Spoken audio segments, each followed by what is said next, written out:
जय जय रघुवीर समर्थ। मनी लोचनी श्री हरी तोची पाहे, जनी जाणता भक्त हो निराहे। गुणी प्रीती राखे क्रमू साधनाचा, जगी धन्य तो दास सर्वोत्तमाचा। जय जय रघुवीर समर्थ। श्रोता वक्ता श्रीराम समर्थ। जय जय रघुवीर समर्थ।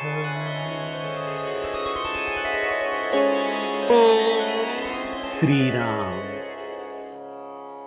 आपल्या सर्वांच्या हृदयस्थ वसणाऱ्या आत्मारामास साष्टांग प्रणिपात करून मनोबोध एक अंतरयात्रा या आपल्या श्री समर्थ रामदास स्वामींच्या मनाच्या श्लोकांचं जे आपण चिंतन करत आहोत। सज्जन हो, आज आपण त्यातील श्लोक क्रमांक 47 याचं चिंतन पाहणार आहोत।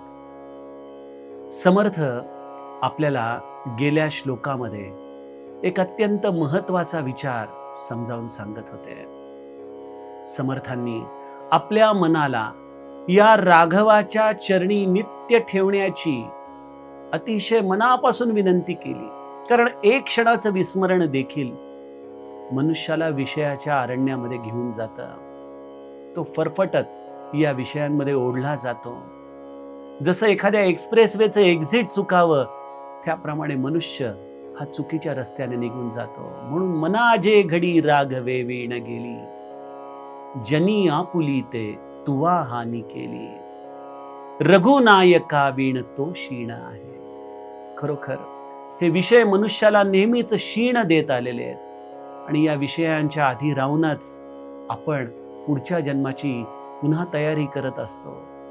त्यामुळे या प्रत्येक क्षणाला न्याय द्यावा, त्यावरती रामनामाची मोहर लावावी आणि त्या क्षणाचं सोनं करून टाकावं, हेच समर्थांचं सांगणं आहे।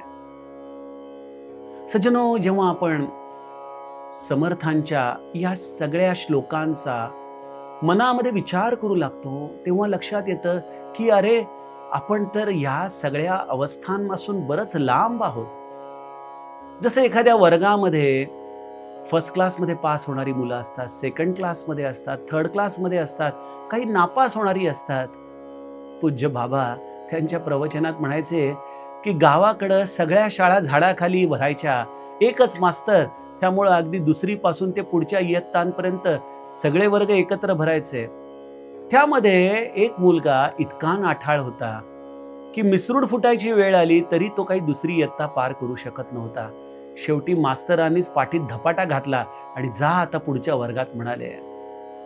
परमार्थाच्या दृष्टीने जेव्हा आपण या सगळ्या श्लोकांचा विचार करू लागतो, तेव्हा लक्षात येतं की अरे, किती क्षण काय, किती दिवस, वर्ष, नवे नवे दशक वाया आम्ही घालवली हरिभजनाशिवाय। काय आमची गती आहे, काय आमचा उद्धार आहे? आणि अशी कोण मंडळी आहेत की ज्यांनी या हरिभजनामध्ये निरंतर आपलं जीवन व्यतीत केलं? त्यांनी काही दुसरं काम केलंच नाही का? त्यांनी आपला प्रपंच कसा सांभाळला? त्यांना हे कसं शक्य झालं? त्यांच्यामध्ये असे कुठले गुणधर्म होते ज्यामुळे हे सगळे फर्स्ट क्लास फर्स्ट असे कॅन्डिडेट आले? समर्थांना आमच्या या प्रापंचिकांची उत्सुकता माहिती होती, कारण आपण नेहमी वर्गामध्ये पहिला येणारा, एखाद्या समूहामध्ये उठून दिसणारा जो कोण व्यक्ती आहे त्याच्याबद्दल विशेष उत्सुक असतो, त्याच्याबद्दल आपल्यामध्ये जिज्ञासा असते। समर्थांना देखील माहिती आहे की आमच्यामध्ये देखील अशी जिज्ञासा असणार की हे असे दास या सर्वोत्तमाची भक्ती कशी करतात बरं? म्हणून समर्थ आजपासून आम्हाला 10 श्लोक जगी धन्य तो दास सर्वोत्तमाचा.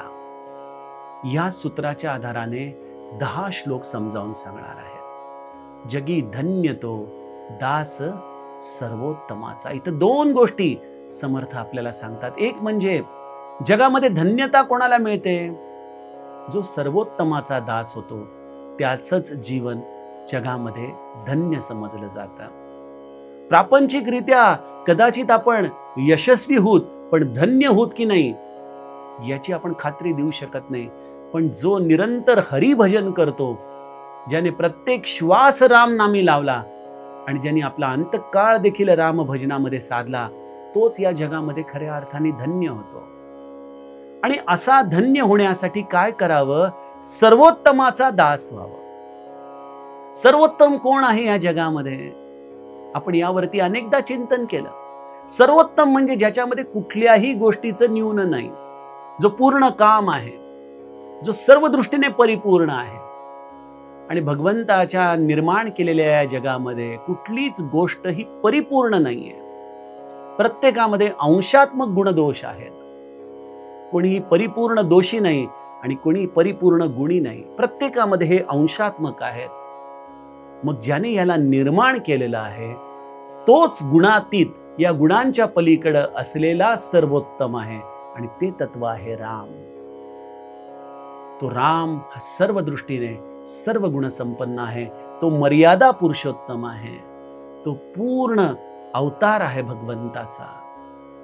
अशा या मर्यादा पुरुषोत्तम रामाचा जो दास होतो, त्याची चाकरी करतो, त्याची सेवा करतो, तो या जगामध्ये खऱ्या अर्थाने धन्य होऊन जातो. बघा, समर्थ या श्लोकामध्ये काय सांगणार आहे त्याचा तर आपण विचार करूतच. पण पहिल्यांदा या शेवटच्या सूत्रावरती, ज्याचे हे 10 श्लोक आपण चिंतन करणार आहोत, या सूत्राचं थोडंसं चिंतन बघूयात.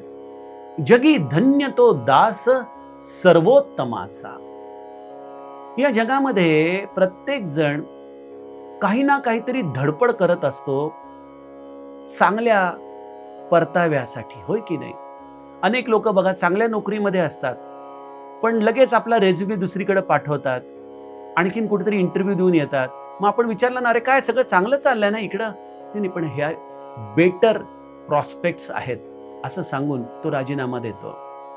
हे बेटर प्रॉस्पेक्ट्स म्हणजे काय? तिथं चांगला पगार मिळणार आहे, चांगल्या सोयी मिळणार आहेत, ती कंपनी मोठी आहे, तिथं सुविधा कदाचित आणखीन चांगल्या असतील, तिथलं एन्व्हायरमेंट चांगलं असेल. म्हणजे मनुष्य आहे त्याच्यापेक्षा आणखीन बेटर शोधण्याचा नित्य हव्यास करत असतो, प्रयत्न करत असतो. परंतु तिथं जरी नोकरी लागली तरी 6 महिन्यानंतर पुन्हा याचा रेझ्युमे देणं चालूच आहे. का रे, आता काय नाही, अजूनही चांगलं. मनुष्याला आणखीन चांगलं, बेटर हे शोधण्याची त्याची भूमिका आहेच. आणि हे बेटर त्याला या लौकिक जगात कधीच मिळत नाही. पण जे संतांनी सर्वोत्तम जाणलं, ज्याची चाकरी केली असता जगामधली सर्व सुख पायाशी लोळण घेतात, सर्व रिद्धी सिद्धी हात जोडून उभ्या राहतात, तो सर्वोत्तम, त्याचा दास मात्र आम्ही व्हायला तयार होत नाही. आम्ही जगाची चाकरी करायला तयार आहोत, जगामध्ये हीन दीन होऊन भटकायला तयार आहोत. पण त्या सर्वोत्तमाचा दास होण्याचं भाग्य आमच्या जीवनामध्ये आम्ही काही केल्यास स्वीकारायला तयार नाही. संत वारंवार सांगतात, तरी देखील आम्ही त्या सर्वोत्तमाचे दास होऊ शकत नाही. याच्यासाठी 2 गोष्टी आहेत. एक आहे संचित. सर्वोत्तमाचं दास होण्यासाठी फार मोठं संचित पाहिजे, फार पुण्याचं भांडार आपल्याकडे असलं पाहिजे. त्याशिवाय हे विचार ऐकणं देखील दुरापास्तय आणि त्या विचारांप्रमाणे जगणं देखील दुरापास्तय. बघा, मी काही माझं स्वतःचं कौतुक म्हणून सांगत नाही, पण मी हे मनाचे श्लोक रेकॉर्ड करतो माझी ड्युटी संपल्यानंतर, होय की नाही? म्हणजे दिवसभर ऑफिसचं काम करायचं आणि संध्याकाळी 6 नंतर स्टुडिओ, जो माझ्या घरापासून 30 किलोमीटर अंतरावरती आहे, तिथं यायचं, रेकॉर्डिंग करायचं. मग रात्री 10च्या पुढं घरी जायचं, जेवायचं. आणि इथं समोर बसायला तुमच्यासारखे श्रोते पण नसतात. मी आणि माझा कॅमेरामन, आम्ही 2च जण असतो. हे सगळं मला का करायची गरज आहे? कारण या ब्रह्मचैतन्याच्या कृपेने कुठेतरी उमगलं की ही जी सगळी चाकरी करतोस ना दिवसभर पोटासाठी, ती ठीक आहे, ती कर, पण त्या सर्वोत्तमाचा दास होण्यासाठी प्रयत्न कर. त्या सर्वोत्तमासाठी थोडा झीज, त्या सर्वोत्तमासाठी त्याची सेवा करून स्वतः कुठेतरी जगामध्ये धन्यता प्राप्त करण्यासाठी म्हणून प्रयत्नशील राहा. कारण विषयाचा संचय, अर्थार्जन हे कधीच तुला धन्यता प्राप्त करून देणार नाही. धन्यता केवळ सर्वोत्तमाचा दास होऊनच तू प्राप्त करशील. सज्जनो, त्यामुळं एक आहे संचित, एक आहे कुठेतरी पूर्व पुण्याई गुरुकृपा, ज्याच्यामुळं आपल्याला या सर्वोत्तमाची चाकरी, सेवा करण्याची अभिलाषा मनामध्ये निर्माण होते. आणि दुसरी गोष्ट आहे त्याच्यासाठी लागणारी अर्हता, किमान अर्हता. मी सर्वोत्तमाचा दास आहे हे मुखाने म्हणणं फार सोपं आहे, पण जगणं अत्यंत अवघड आहे. आणि हे आपल्या लक्षात येईलच. आता हळूहळू जेव्हा या 10 श्लोकांची आपण चिंतनात्मक एक एक पायरी चढत जाऊ, तेव्हा लक्षात येईल की अरे बापरे, या सर्वोत्तमाचं दास होणं हे अत्यंत कठीण आहे, अत्यंतिक कठीण. बघा, आमच्या हनुमंताचा आदर्श, आमच्या लक्ष्मणाचा आदर्श आपण घ्यावा. हा सर्वोत्तमाचा दास कसा असतो. हनुमंताची दास्य भक्ती तर आपण सगळेजण जाणता, पण माझ्या लक्ष्मणाने 14 वर्ष वनवासामध्ये पाठ देखील टेकली नाही. रामाची सेवा करण्यासाठी जो कधी निद्राधीन झाला नाही, जो नेहमी रात्री राम पहुडल्यानंतर शूरवीराचं आसन घेऊन धनुष्याला बाण लावून रामाच्या पर्णकुटीच्या बाहेर त्याचं रक्षण करत बसलेला असायचा, असा तो लक्ष्मण, ज्याने आपलं ब्रह्मचर्य सांभाळलं, ज्याने आपला सेवा धर्म सांभाळला, असा राम त्या सर्वोत्तमाचा दास झाला. त्यामुळे सर्वोत्तमाच्या दासाची अर्हता देखील फार मोठी आहे. आपल्याला जीवनाचं दुःख हे सुख मानावं लागतं, इथं विधेयी व्हावं लागतं, इथं आपल्या कष्टांची आपल्याला संपूर्णपणे विस्मृती करावी लागते.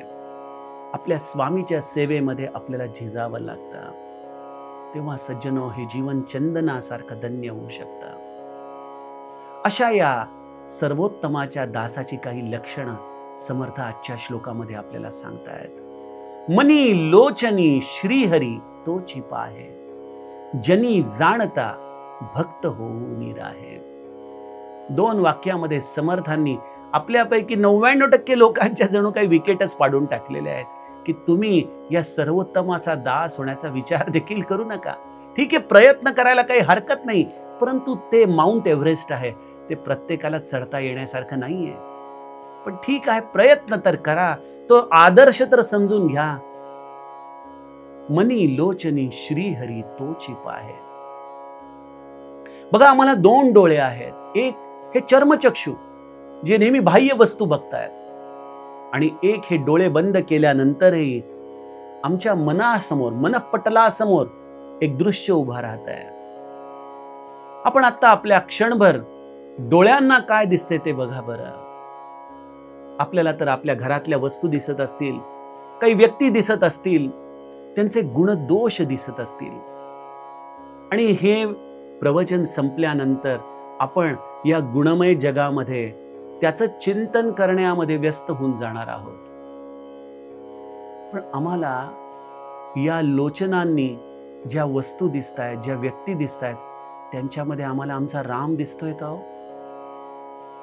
या मनःपटलासमोर कधीही डोळे बंद केले तर आमच्या गोंदवल्याचा राम, आमच्या समर्थांचा राम, आमच्या अयोध्येचा राम, आमच्या तुलसी रामायणातला राम आम्हाला दिसतोय का हो? चिंतन करायला लागलो तर त्या श्रीहरीच्याच लीला आमच्या मनःपटलावरती नाचतायत का हो? का आमच्या मनःपटलावरती काही विषयच खेळतायत? याचा विचार केला तर लक्षात येतं की आमच्या डोळ्यांना व्यक्ती आणि वस्तू दिसतात, आमच्या मनःपटलामध्ये त्याच्या गुणदोषांचं चिंतन चालू राहतं. पण जो सर्वोत्तमाचा दास आहे, असे माझे श्री ब्रह्मचैतन्य महाराज म्हणतात, माझ्याकडे आलेला मी स्त्री पुरुष बघितला नाही, आबाल वृद्ध बघितला नाही, प्राणी पशु बघितला नाही, विद्वान अडाणी बघितला नाही, मी त्याच्यामध्ये केवळ माझा राम बघितला. संतांची ही अभेद दृष्टी असते की त्यांना व्यक्ती दिसत नाही, त्यांना गुणविशेष दिसत नाही, त्यांना त्याचा दोष दिसत नाही. त्यांना एकच कळतं की हा तर माझा रामराया आहे. त्या रामाची पूजा करावी, त्याप्रमाणे ते आलेल्या प्रत्येक दीन दुबळ्या अज्ञानी जीवाशी संवाद करतात. त्यांना माहिती आहे की आज जर राम माझ्या या आश्रमात ह्या रूपामध्ये आलाय तर त्या रामाशी मी कसा संवाद केला पाहिजे. सज्जनो, हे एक फार मोठं व्रत आहे.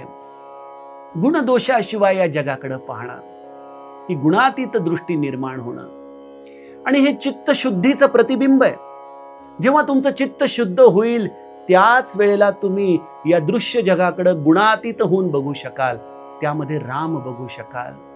तुमच्या मनःपटलावरती एक प्रकारे एक संपूर्ण शांतता राहील, एक निरभ्र अशी अवस्था तुमच्या मनामध्ये राहील. तुमचं मन जर चिंतन करेल तर केवळ श्रीहरीचं करेल. डोळे जर कोणाला पाहतील तर राम रूपाने पाहतील. तिथं कुठलीही विषय वासना कधी या डोळ्यांमधून वाहणार नाही. ही संतांची चित्तशुद्धीची अवस्था आहे, आणि चित्त शुद्ध होतं ते हरिभजनाने, रामभजनाने. त्यामुळं या सर्वोत्तमाचा दास होण्यासाठी चित्त शुद्ध होणं हे अत्यंतिक आवश्यक आहे. अन्यथा आपण भक्त म्हणायचं आणि विषयासक्त वृत्तीने जगाकडे पाहायचं, पैशाची अभिलाषा ठेवायची. मनुष्य श्रीमंत आला की त्याला वेगळी ट्रीटमेंट द्यायची, गरीब आला की त्याला हाकलून द्यायचं आणि पुन्हा दास म्हणवायचं, हा दंभ देखील मिरवायचा. केवढं मोठं अज्ञान आहे हो हे. मनी लोचनी श्रीहरी तोची पाहे. त्यामुळे जो दास आहे ना तो कसा आहे, जनी जाणता. समर्थांनी फार सुंदर शब्द वापरलाय. जो सर्वोत्तमाचा दास आहे तो जाणता आहे. जाणता म्हणजे काय, जो त्या तत्वाला संपूर्णपणे जाणतो, जो त्या तत्वाला आचरणामध्ये कसं आणायचं याचा स्वतःच्या अंतरंगामध्ये निश्चय करतो, असा जाणता. आपण एखाद्या डॉक्टरकडे जायला एखाद्या रोगाच्या विषयी विचारतो ना, यामधला जाणकार डॉक्टर कोण आहे, म्हणजे ज्याला त्याच्यातलं मर्म कळतं.